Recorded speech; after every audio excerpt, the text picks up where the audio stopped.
Hello বন্ধুরা, আশা করি সবাই ভালো আছে। আমিও ভালো আছি। আজ আমি লাউ চিংড়ি রেসিপি শেয়ার করছি। তার জন্য 400 গ্রাম চিংড়িকে আমি খোসা ছাড়িয়ে ভালোভাবে পরিষ্কার করে ধুয়ে নিচ্ছি। আর 1 কেজি লাউকেও কুচো কুচো করে কেটে নিয়েছি। এবার গ্যাস অন করে কড়াই বসিয়ে দিয়েছি। কড়াই আমার গরম হয়ে গেছে। দিয়ে দিলাম 2 টেবিল স্পুন সরষের তেল। তেলটা আমার গরম হয়ে গেছে। এবারে দিয়ে দেবো আমি তো লবণ হলুদ মাখিয়ে রাখা চিংড়ি মাছ। প্রথমে চিংড়ি মাছটাতে লবণ হলুদ মাখিয়ে নিচ্ছি, তারপরে তেলের মধ্যে দেব ভাজার জন্য। ভালোভাবে মাখিয়ে নিচ্ছি। আমি যেভাবে বানাই সেটাই তোমাদের সাথে শেয়ার করছি। তোমরা কিন্তু সবাই কমেন্ট করে জানাবে কে কেমনভাবে বানাও।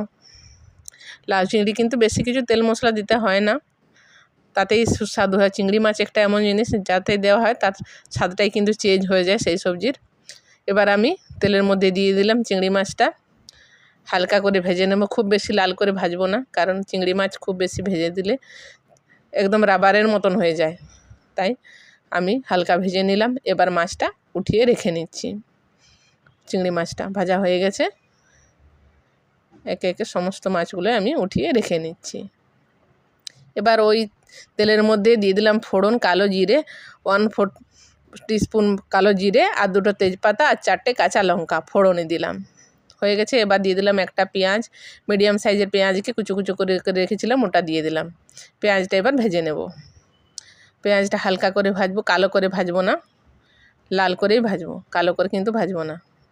পেঁয়াজ আমার ভাজা হয়ে গেলে এবার আমি দিয়ে দেবো এর মধ্যে কেটে রাখা কুচো কুচো করে কেটে রাখা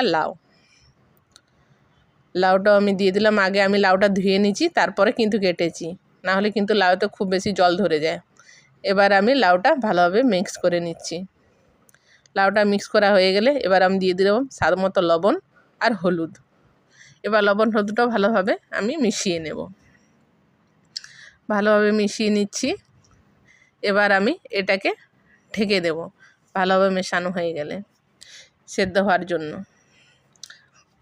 আমি ঢেকে দিচ্ছি। এবার ঢেকে দিলাম, ফিরে আসছি সেদ্ধ হওয়ার পর। লাউ আমার সেদ্ধ হয়ে গেছে। এবার আমি দিয়ে দিলাম 1/2 টিস্পুন লাল লঙ্কার গুঁড়ো আর 1/2 টিস্পুন জিরে গুঁড়ো। এবার আমি এটাও আবার ভালোভাবে মিক্স করে নেব।